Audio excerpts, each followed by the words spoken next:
The transport ship landed with a heavy thud on the gray platform, pressed her small face against the dirty window, and watched as armed guards surrounded the vessel.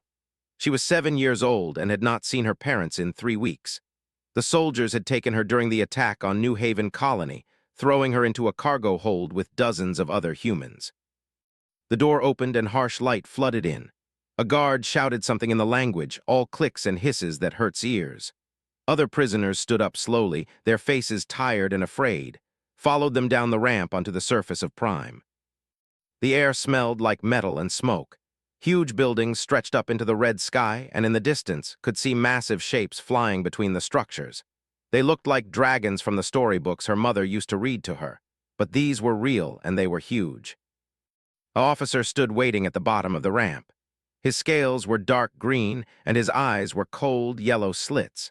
He looked at the humans the way his father used to look at broken tools, deciding which ones could still be useful. "Move," the officer said in heavily accented English. "You work now, you obey, or you die. Simple." The prisoners were herded across the platform toward a large building, stumbled on the uneven ground, and an older woman caught her arm. The woman's name was Lisa, and she had been kind to during the transport. "Stay close to me," Lisa whispered. "Do what they say and keep your head down." Inside the building, the smell was worse. It was hot and reeked of animals and waste. Heard strange sounds echoing through the corridors, roars and screeches that made her heart pound. The guards pushed the prisoners into a large room where another group of humans already waited. A teenage boy stepped forward from the group. He looked about 16 with dark hair and tired eyes. His clothes were stained and torn, and he had a scar across his left cheek. "I'm Jake Palmer," he said quietly. "I'll show you how things work here. First rule, do your job and stay invisible. They don't care about us except as workers. Second rule, never ever go near the dragons unless you're assigned to feed them. They'll kill you, or worse, the trainers will." Wanted to ask what could be worse than being killed, but she stayed quiet. The guards were watching.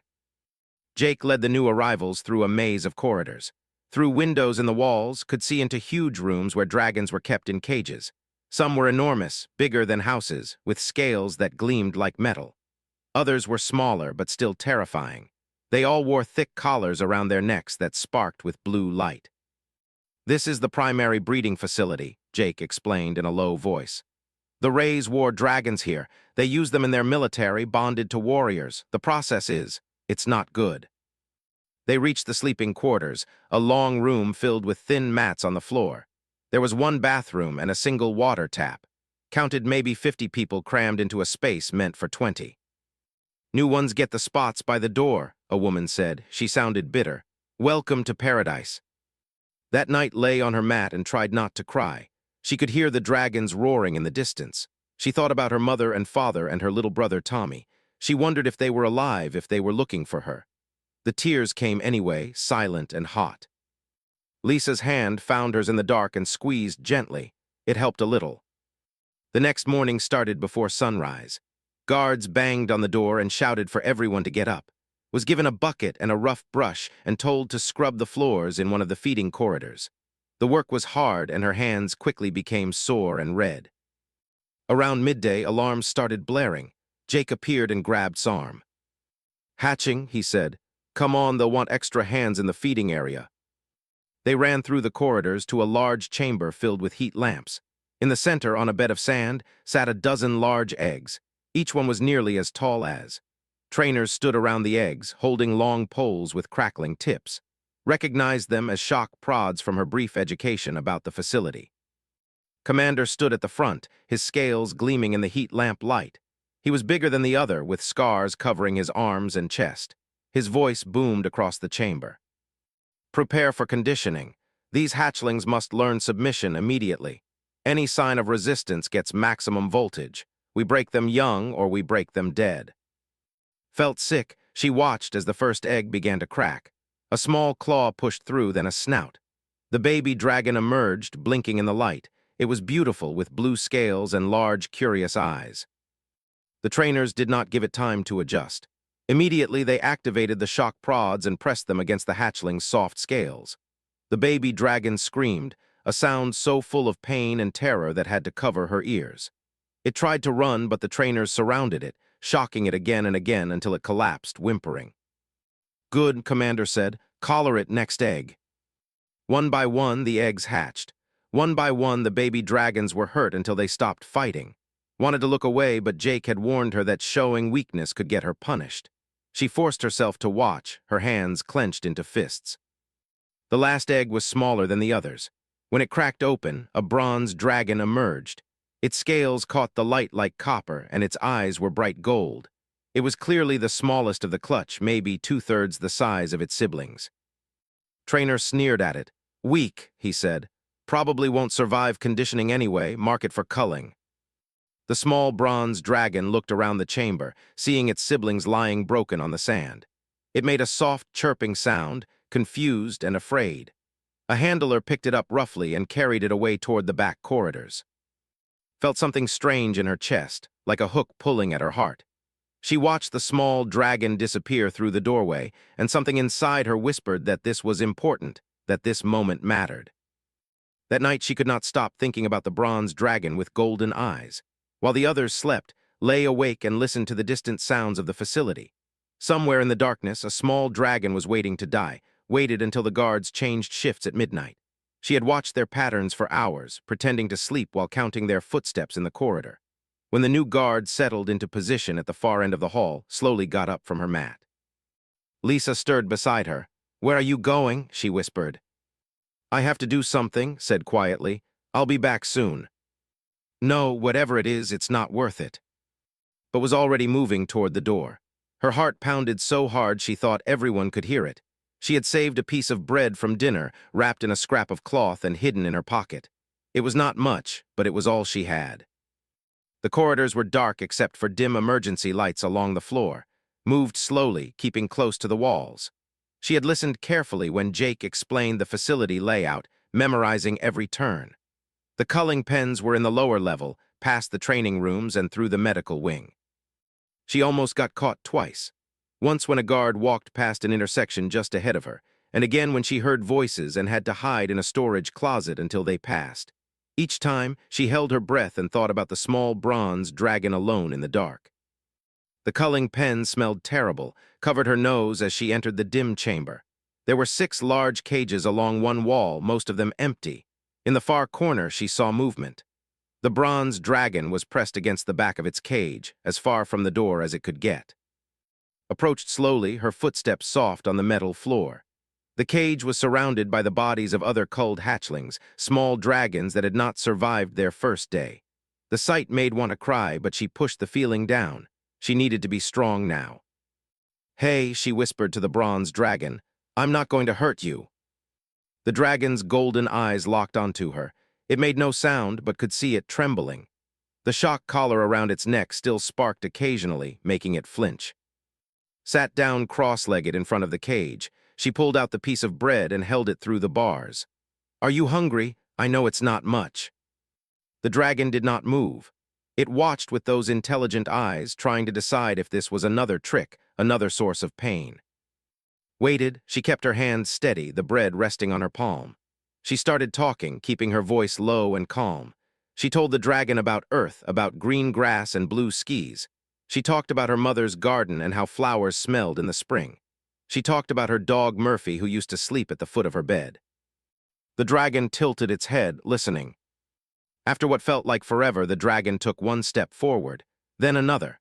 Its movements were slow and careful, ready to run at any sign of danger. It stretched its neck through the bars and sniffed the bread.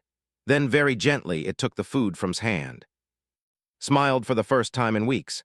"Good," she whispered. "See, I'm your friend." The dragon ate the bread quickly, then looked at as if asking for more. She felt terrible that she had nothing else to give. "I'm sorry," she said. "That's all I have, but I'll come back tomorrow, okay? I promise." She reached through the bars slowly, her hand open and palm up. The dragon sniffed her fingers, then very carefully pressed its snout against her palm. Its scales were warm and smooth, like sun-heated stone. The moment shattered when the lights blazed on. "What is this?" a voice roared. Spun around, Jake stood in the doorway, his face white with fear and anger. He crossed the room in 3 long steps and grabbed her arm, pulling her away from the cage. "Are you insane?" he hissed. Do you know what they do to slaves who mess with the dragons? I wasn't messing with it, said. I was just... I don't care what you were doing. You can't be here. If the guards find you, they'll kill you. They'll probably kill me too for not stopping you. Jake dragged her toward the door but pulled back. They're going to kill it tomorrow, that dragon, just because it's small. So what? These creatures are weapons. They're bred to kill. That dragon would eat you without thinking twice if it got the chance. No, said firmly. It wouldn't. Did you see it? It's scared, not mean. They hurt it for no reason. They hurt it to make it obey. That's how they do things. That doesn't make it right. Jake stared at her and something in his expression softened. He looked tired and sad and much older than 16. Right doesn't matter here, he said quietly. Only survival matters. Come on before someone sees us. He led her back through the dark corridors to the sleeping quarters. Lisa was waiting by the door, wringing her hands with worry. When she saw, relief flooded her face. Don't ever do that again, Lisa said, pulling into a quick hug. Please. Nodded, but she knew it was a lie. She had to go back. The next day dragged by slowly. Scrubbed floors and carried buckets, but her mind was in the culling pens. She had made a promise to the bronze dragon, and she meant to keep it. That afternoon, something happened that changed everything. Commander announced that bonding ceremonies would begin. The surviving hatchlings from yesterday were now ready for their first attempt at connecting with warriors. And the other slaves were ordered to watch from the observation area above the main training arena. It was part of their education, Jake explained. They wanted them to see the power and dominance of dragon bonding. The arena was huge, with metal walls and a sand floor. Restraint collars hung from chains around the edges. One by one, young dragons were brought in to face warriors. The bonding process was brutal. Each warrior had to beat the dragon into submission through combat. The dragons fought back, breathing small jets of flame and slashing with their claws. But the warriors were experienced and ruthless. They used shock weapons and brute strength, hitting the dragons until they collapsed. When a dragon finally submitted, pressing its belly to the ground, the warrior would attach a neural collar. The collar connected directly to the dragon's nervous system, giving the warrior control over it. Watched as dragons screamed during the attachment process, their bodies convulsing with pain. This is sick, she whispered to Jake. This is the way, he replied. Strength through domination. Then Trainer entered the arena. Behind him, guards dragged the bronze dragon. It was the small one from the culling pens. His breath caught in her throat. This one was marked for culling, announced. But I decided to bond it first, easy practice.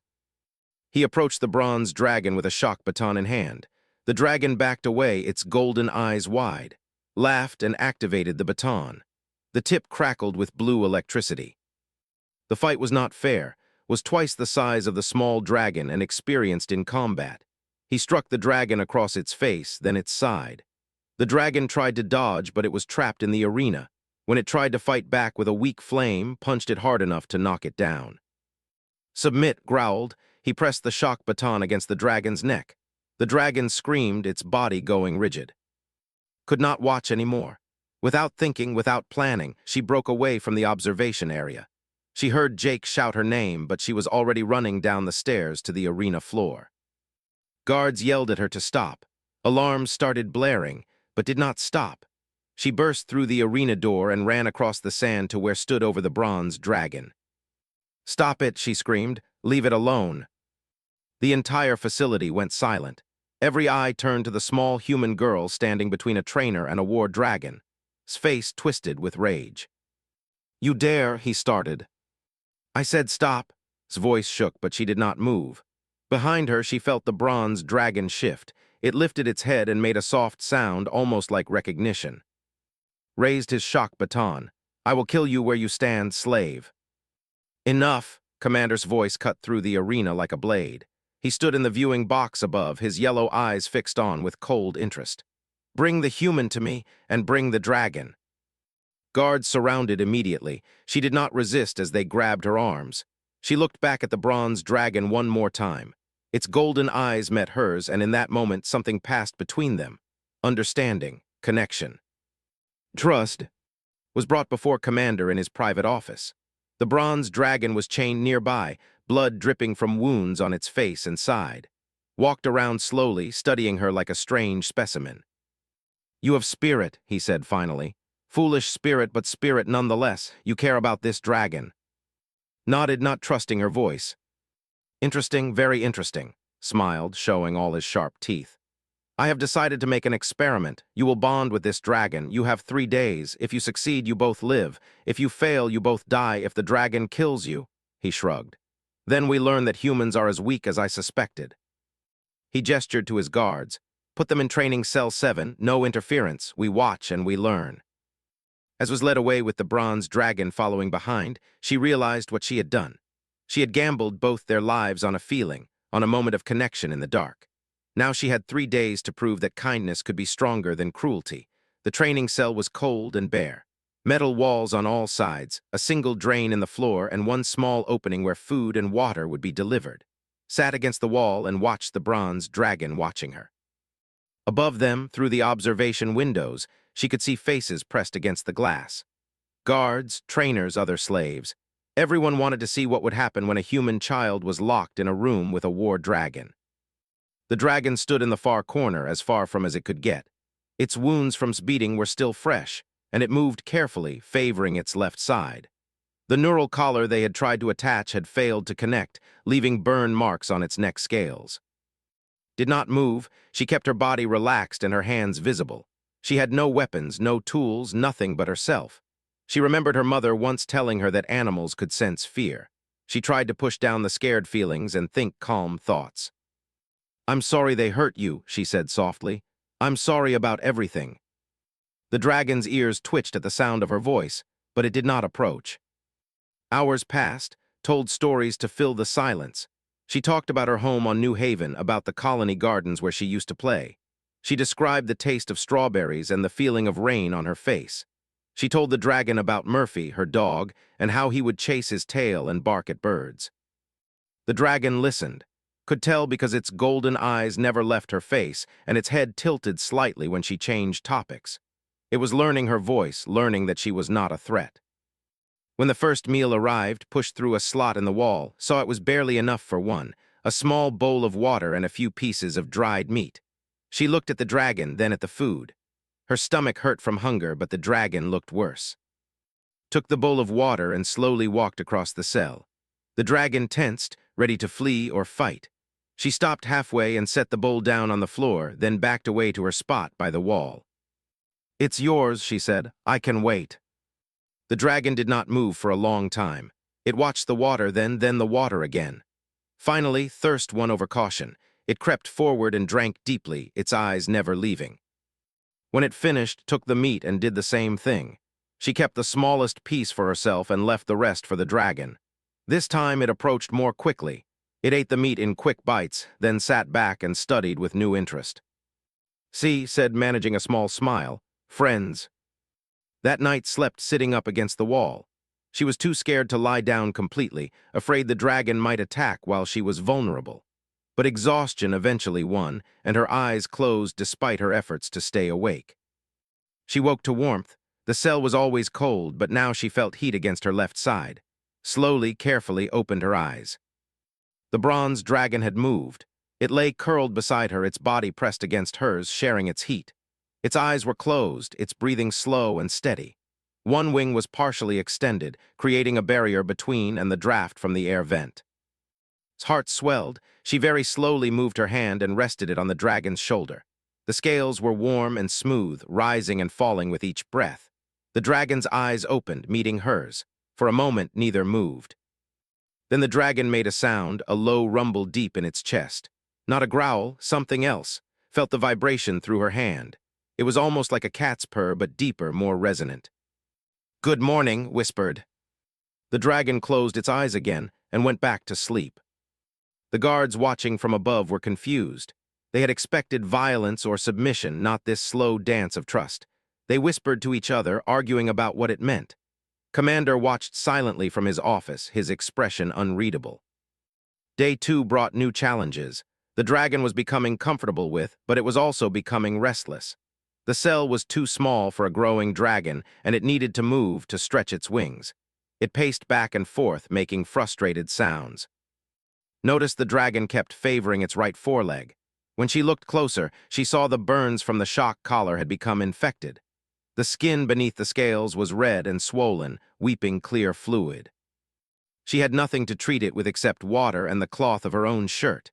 Tore a strip from the hem, soaked it in their water bowl, and approached the dragon slowly. "Let me help," she said. "I know it hurts." The dragon watched her warily as she knelt beside its injured leg. When she reached for it, the dragon pulled back with a warning hiss, stopped immediately. "I won't hurt you," she promised. "Please let me help." She waited, her hand extended. The dragon looked at her hand, then at her face. Something in its expression changed. It slowly extended its leg toward her. Worked carefully, cleaning the wound as gently as she could. The dragon whimpered but did not pull away. When she was done, she wrapped the damp cloth around the injury to keep it clean. "There," she said, sitting back. "Better." The dragon tested its weight on the leg, then looked at. It moved forward and pressed its head against her chest, a gesture that nearly knocked her over. Laughed, the first real laugh she had made since the invasion.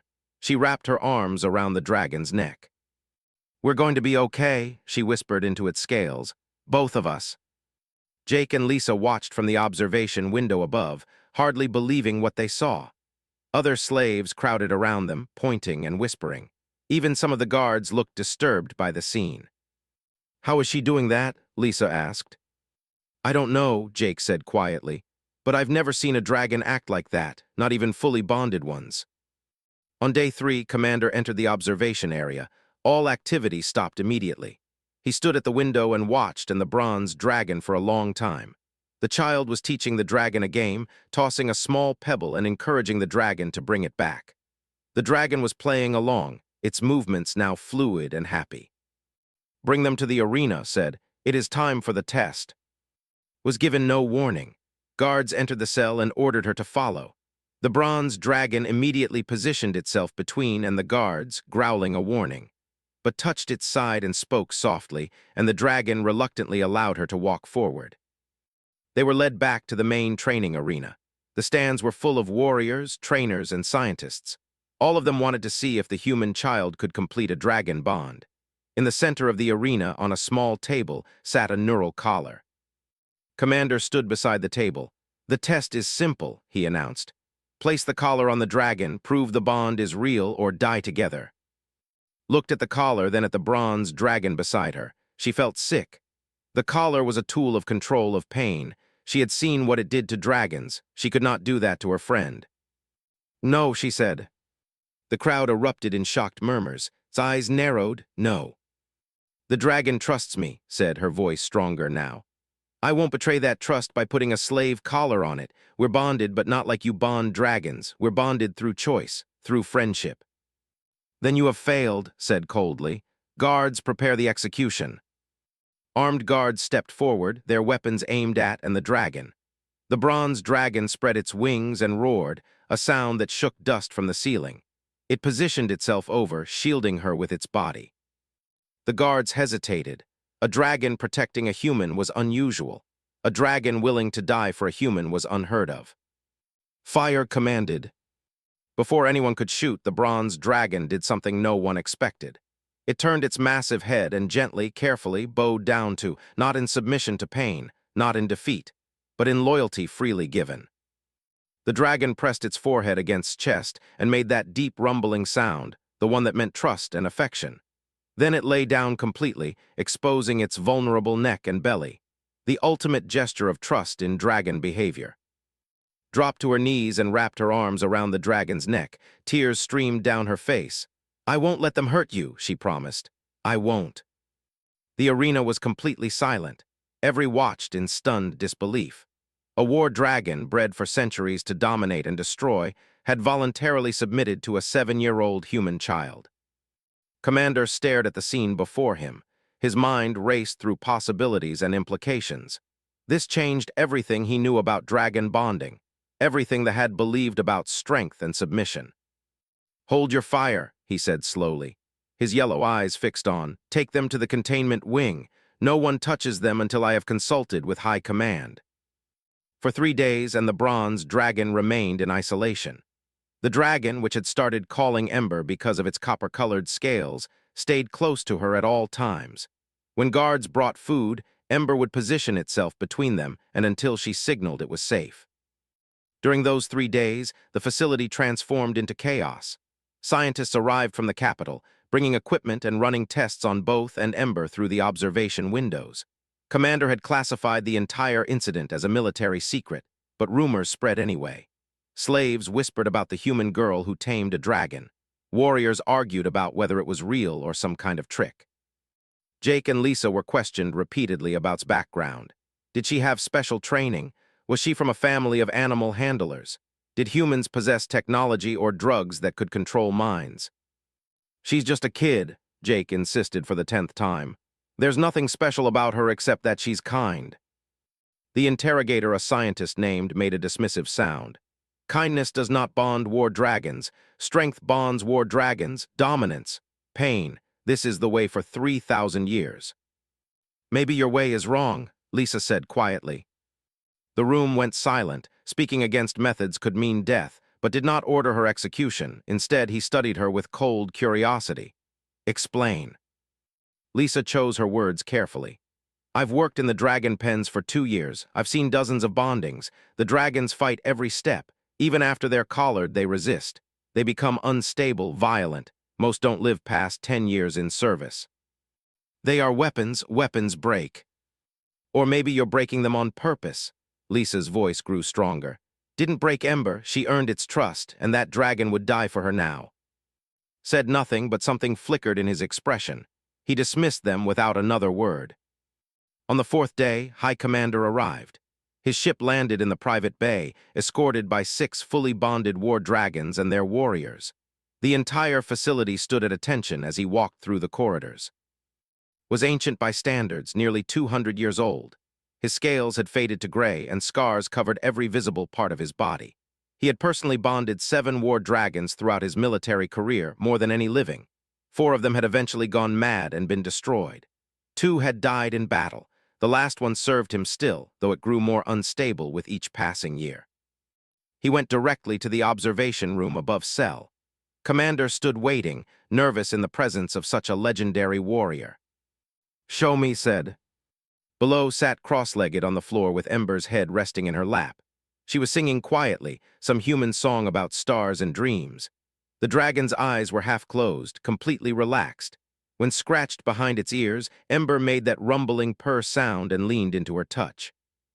Watched for several minutes without speaking. Then he turned to, "Bring them to me. I will test this bond myself." Was brought to the commander's private training room. It was smaller than the main arena, with reinforced walls and weapons mounted on racks. Ember stayed close to his side, its eyes wary as it sensed the tension in the room. Stood in the center, his arms crossed. Behind him, his own war dragon waited, a massive black beast with red eyes and hide. It was twice Ember's size and radiated barely controlled aggression. "You are," said. It was not a question. "Yes, sir," replied, her voice small in the large room. "You have bonded this dragon without collar, without conditioning, without pain compliance methods." "I don't know about bonding, sir. I just made friends with Ember." Ember's scaled brow ridge rose slightly. "You named it." "All friends have names." Walked closer, forced herself not to step back, though every instinct screamed at her to run. This was dangerous in a way that made Commander look soft. "I'm going to test your bond," said. "I will threaten you. We will see if this dragon truly serves you or if you have simply been lucky." Before could respond, moved with shocking speed. He lunged toward her, his clawed hand reaching for her throat. He did not intend to hurt her, but did not know that. She saw only death coming. Ember exploded into motion. The bronze dragon hit like a missile, knocking the High Commander back 3 steps. Ember stood over, wings spread wide, and roared a challenge at the most decorated warrior in the military. His own dragon immediately responded, stepping forward with a snarl. The 2 dragons faced each other, and the temperature in the room seemed to drop. Could feel the violence about to erupt. "Ember, no," shouted.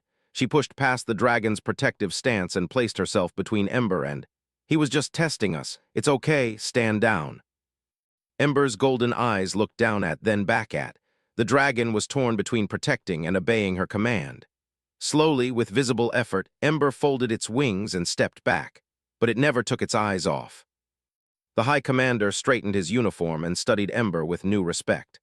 Your dragon did not hesitate, did not calculate odds, it simply protected you, even against an opponent much stronger. Ember's my friend, said. Friends protect each other. Turn 2. How many bonded dragons in this facility? 47 currently operational, sir. 33 in training. How many have shown aggression toward their handlers in the past month? Hesitated. 21 incidents, sir. 3 fatal attacks. And this human child's dragon? 0 incidents. Complete compliance with handler. Will not eat unless the human eats first. Will not sleep unless the human is safe. Was quiet for a long moment. Then he looked at.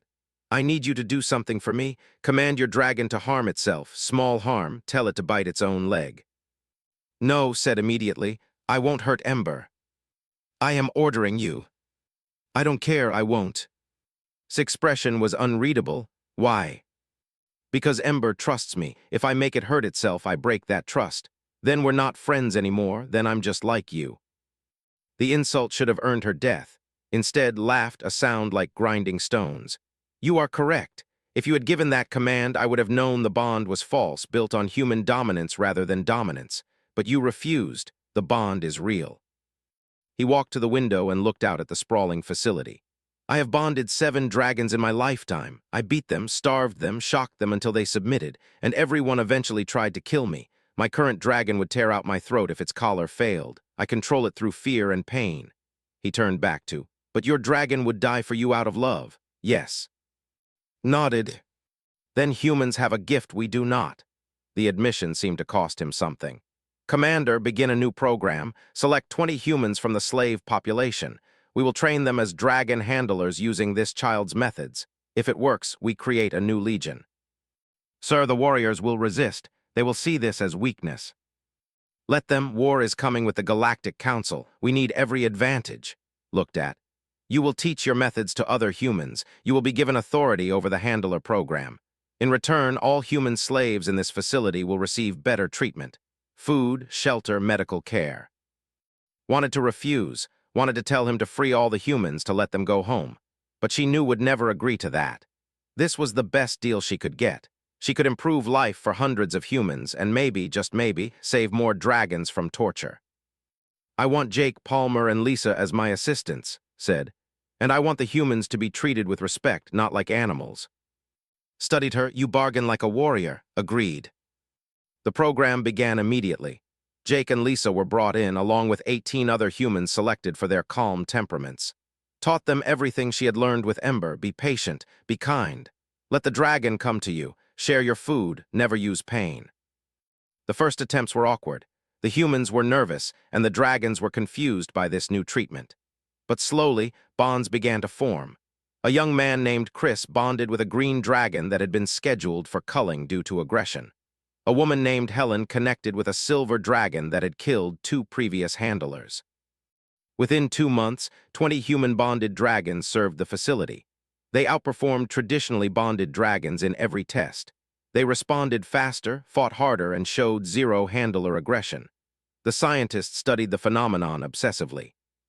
They discovered that human brain chemistry produced specific hormones when feeling empathy and compassion. Dragons could sense these chemicals through specialized organs in their snouts. The chemicals triggered pleasure responses in dragon brains, creating positive associations with their handlers. It was not mind control. It was biology. Humans and dragons were naturally compatible in a way, and dragons never could be. The news spread through the military. Some saw it as revolutionary, others saw it as humiliating, but none could argue with the results. 6 months after First entered the bronze dragon cell, she stood in the main arena watching her students work with their dragons. Ember sat beside her, now nearly adult-sized and magnificent. Jake approached with a data pad. Commander wants to see you, he said. Something about a deployment. His heart sank. She knew this day would come. They had not created the handler program out of kindness. They wanted weapons, and now it was time to use them. She found in his office with High Commander. Both looked serious. The war has intensified, said without preamble. The Galactic Council has gathered a fleet at the Nexus Gate. We are deploying the Dragon Core tomorrow, all bonded pairs, including yours. Where? Asked, though she feared the answer. The Nexus Sector. 3 human colony worlds have joined the Council forces. We will remind them of strength. Felt cold. You're sending us to fight humans. I am sending you to fight the enemy. Their species is irrelevant. But it was not irrelevant. Had bonded with Ember, trained other humans, helped create this new Dragon Core. And now they were going to use it against her own people. That night she could not sleep. She lay against Ember's side and thought about everything that had happened. She had saved Ember's life. She had improved conditions for the human slaves, but at what cost? Ember sensed her distress and nuzzled her gently, hugged the dragon's neck and whispered, "What have the war fleet launched before dawn?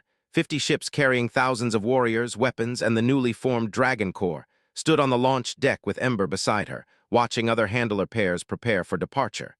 Jake was there with his green dragon Jade, and Lisa with her silver dragon Storm. None of them spoke about what they were about to do. The flight to the Nexus Gate took 4 days. During that time, tried to make sense of her situation. She had saved Ember from death and improved life for hundreds of human slaves. But now she was part of a military force attacking human colonies. Was survival worth becoming a weapon against her own kind? Ember sensed her inner conflict. The dragon stayed close, offering comfort the only way it knew how. Sometimes thought Ember understood more than anyone realized. On the 3rd night, Jake found in the cargo bay where the handlers bunked. "Can't sleep?" he asked. "I keep thinking about New Haven," said quietly. "About my family. What if they're at the Nexus? What if I have to fight them?" Jake sat down beside her. "I don't know what to tell you. We're trapped. If we refuse to fight, they'll kill us and probably destroy our dragons. If we fight, we become traitors to humanity." He shook his head. "There's no good choice." "What if we could escape? All of us, all the handlers and dragons." "Escape to where?" "The control this entire sector. And even if we could run, what about the thousands of human slaves still in the facilities? They'd pay the price for our rebellion." Knew he was right, but the knowledge did not make the situation easier. The fleet arrived at the Nexus Gate on the 4th day. The sector was in chaos. Council forces had established defensive positions around 3 planets, Terra Nova, New Perth, and Bright Hope. The fleet positioned itself for attack, and Commander briefed the Dragon Corps on their mission. "You will target Council defense platforms and supply ships," explained. "Disable their infrastructure. Your dragon's fire breath can pierce their shields. Show no mercy." As the briefing ended, felt something strange through her bond with Ember. The dragon was agitated, its head turning toward the viewport where one of the Council ships hung in space. Ember made a low whining sound. Moved to the window and looked at the ship Ember was focused on. It was a transport vessel, painted with the symbols of New Haven Colony, her home. Ember could sense the humans aboard, and some instinct recognized them as people. "I can't do this," whispered. But she had no choice. The attack order came. Dragon handlers mounted their bonded partners and launched into space. War dragons could survive in vacuum for short periods, using specialized breathing organs. They moved like missiles between ships, their scales protecting them from weapons fire. Rode Ember with tears streaming down her face. Other handlers attacked Council ships as ordered, but could not bring herself to give the command. Ember circled uncertainly, feeling conflict and refusing to act without clear direction. Then everything changed. A Council ship exploded, hit by 3 dragons simultaneously. Escape pods launched from the dying vessel. Most of the pods were intercepted and destroyed by fighters, but one pod drifted toward a debris field, apparently unnoticed. Through the viewport of that pod saw children. Human children strapped into emergency seats, crying and afraid. The pod's distress beacon was damaged. No one was coming to save them. Made her decision in an instant. She guided Ember toward the pod, ignoring radio calls from Commander demanding to know why she was off mission. Ember understood without words. The dragon gently caught the pod in its claws and carried it away from the battle toward a nearby asteroid field. "Handler 1 returned to formation immediately." His voice crackled over the comm system. "Negative," said. "I'm saving these people. They are the enemy. They're children. I'm not letting them die." Found a stable asteroid and carefully placed the pod on its surface. She used Ember's fire breath to heat rocks near the pod, providing warmth until rescue could arrive. Then she activated the pod's backup beacon and sent a coded signal toward the Council fleet, revealing the children's location. When she turned back toward the battle, she saw 3 warriors and their dragons blocking her path. They had witnessed her actions. One of them, a veteran named, pointed his weapon at. "Traitor," he snarled, "you will be executed." Before could respond, Jake's voice came over the handler network. "All handlers, this is Jake Palmer, just showed us what we really are. We're not weapons, we're not traitors, we're humans who care about innocent lives. I'm done fighting my own people." One by one, other handlers joined the channel. Lisa, Chris, Helen, and 16 others. The entire human handler corps had made their choice. "If you stand with her, you will all die," warned. "Maybe," Jake replied, "but we'll die as humans, not as tools." The bonded dragons moved to surround and ember. They formed a protective circle, 20 dragons united. The warriors were outnumbered and facing dragons that would fight to the death for their handlers. Commander watched from his ship, his mind racing through options. He could destroy the rebellious handlers, but he would lose the entire dragon corps. Without them, the battle was lost. The Council forces had already destroyed 2 capital ships, and more were damaged. High Commander appeared on the command screen. "Commander, report. Why have the handlers stopped fighting?" Explained the situation. Listened in silence, then something unexpected happened. He laughed. "So the humans choose mercy over victory. They value life over obedience." Nodded slowly. "Recall all forces. We negotiate." "Sir, we can still win this battle." "At what cost? We lose our best asset and gain nothing but dead enemies. War is not about killing, Commander. It is about achieving objectives. Our objective was expansion. But expansion requires resources, including soldiers. If we slaughter the handler corps, we lose our greatest advantage. And if humans can create such loyalty in dragons through kindness, what could they create in peace?" The fleet, confused Council forces held their fire, uncertain what was happening. And the other handlers remained in their protective circle, not believing what they were seeing.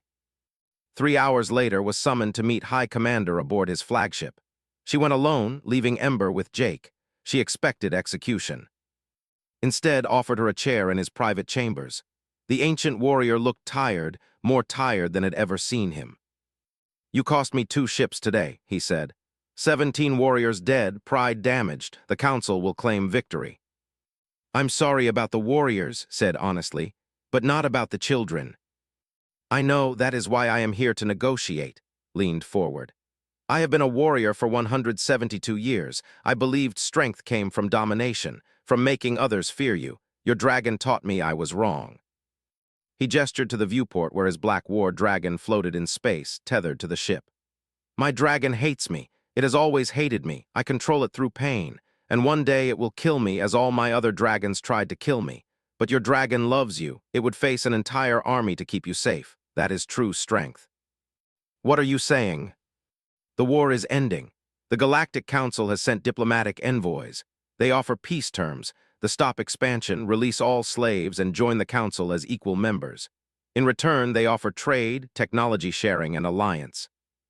His heart raced. "Will you accept?" "I will recommend acceptance to the High Council, but I have conditions. The Human Handler program continues not as a military asset but as a partnership. We will learn from you. You will teach warriors to bond with dragons as you do, through patience, through kindness, through trust. You want to learn compassion. I want my people to survive. We have relied on fear and domination for it has made us strong but also alone. We have no true allies, only subjugated species that hate us. You showed me a different path, one where strength comes from earned loyalty, not forced submission. Thought about all the humans still enslaved across space. Thought about dragons tortured in training facilities. Thought about her family if they were still alive somewhere. All human slaves must be freed, she said. Not just given better treatment, actually freed, allowed to return home or stay as free citizens if they choose. Agreed. All dragons must be retrained using compassionate methods. No more shock collars, no more pain conditioning. Agreed, though it will take years to implement fully. And I want help finding my family, all the families of every human taken from New Haven. Nodded, I will assign resources to family reunification. It is a reasonable request. Wanted to feel victorious, but she mostly felt tired. "Why are you doing this? The council forced your hand, but these terms go beyond what they demanded. Because you taught me that mercy is not weakness. When you saved those children, you had every reason to let them die. Your own people abandoned you. They enslaved you. Yet you chose to save innocent lives because it was right. That is a strength they have forgotten." He stood and extended his clawed hand, too. She stood as well and shook it, her small hand disappearing in his grip. "You will be known as the first handler," said. "The human who changed the galaxy not through conquest but through compassion. Your dragon will be honored in our histories." Return to the handler core bay where Ember waited. The dragon rushed to her, making anxious sounds and checking her for injuries. Laughed and hugged Ember's neck. "We're going home," she told the dragon. "All of us." The peace treaty was signed 3 weeks later on neutral ground. Representatives from the Empire and the Galactic Council met in a historic ceremony. Was there as representative of the human handler core, standing beside High Commander with Ember at her side. The treaty included full freedom for all enslaved species, a gradual transition to compassionate dragon training methods, and the establishment of cultural exchange programs. They would teach the Council about dragon biology and space-faring technology. The Council would teach the about cooperation and diplomacy. It was not a perfect peace. Many resisted the changes. Many humans distrusted despite the treaty, but it was a beginning. 6 months after the peace treaty, stood on the landing platform of New Haven Colony. The settlement had been rebuilt after the attack. Ember waited nearby, now fully grown and magnificent, copper scales gleaming in the sunlight. A transport landed, and's heart nearly stopped. Her mother emerged from the ship, followed by her father and little brother Tommy. They had survived, had been held in a different facility, and were now free. Ran to them, her mother swept her into her arms, sobbing. Her father wrapped them both in a hug. Tommy stared at Ember with wide eyes. "Is that a dragon?" he asked in wonder. "That's Ember," said, pulling away from her parents long enough to gesture to her friend. "Ember, come meet my family." The great bronze dragon approached slowly, careful not to frighten them. It bowed its massive head to his family in a gesture of respect. Smother watched in amazement. "You bonded a war dragon." "I made a friend," corrected, "and that friendship changed everything." In the years that followed, became known across the galaxy as the Bridge Builder, the human child who taught an empire that strength and compassion were not opposites but complements. She continued training handlers, both human and eventually, in the art of dragon bonding. Jake and Lisa became lead instructors in the program. The human slaves were freed and given the choice to return home or remain as citizens of a new, reformed society. Most chose to leave, but some stayed, seeing opportunity and helping guide them through their cultural transformation. Ember became the symbol of the new peace, a dragon bonded not through pain but through love. Together, and Ember traveled to worlds throughout the sector, demonstrating that former enemies could become friends when given the chance. The young war dragon had approached a human girl in a dark cell, scared and hurt and marked for death. That girl had offered kindness when cruelty would have been easier. And from that single act of compassion, an empire learned that the greatest power was not the ability to dominate others, but the courage to build bridges instead of walls. The lesson spread through the galaxy. True strength comes not from making others fear you, but from giving others reason to stand beside you. Not from breaking spirits, but from nurturing them. Not from forcing submission, but from earning trust. And sometimes, the smallest person with the biggest heart could change the fate of entire civilizations, one gentle touch at a time. I dunned. Tomorrow they would go to war, and would have to face the terrible truth that sometimes survival requires compromise, and sometimes the price of saving one life is becoming complicit in taking others. The question was, what would she do when that moment came? As guards led and the bronze dragon away, this time without chains or shock weapons, the entire facility buzzed with rumors. A human had bonded a war dragon without pain, without dominance, without the neural collar. In her cell that night, with the bronze dragon curled protectively around her, finally allowed herself to feel the weight of what had happened. She had saved the dragon's life, but she had also revealed something they did not know, that humans possessed a gift the mighty warrior race lacked. And that knowledge, suspected, would prove more dangerous than any weapon in the galaxy. 3 days to save them both. And 7 years old and 1,000 light years from home, made a decision that would change everything.